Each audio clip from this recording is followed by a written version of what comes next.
এই যুদ্ধে মক্কার কুরাইশ, মদিনার ইহুদি, বেদুইন, পৌত্তলিকেরা সম্মিলিতভাবে মুসলমানের বিরুদ্ধে আক্রমণ করেছিল।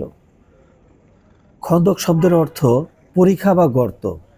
যেহেতু এ যুদ্ধে অনেক পরিখা খনন করা হয়, তাই এর নাম দেওয়া হয়েছে খন্দকের যুদ্ধ।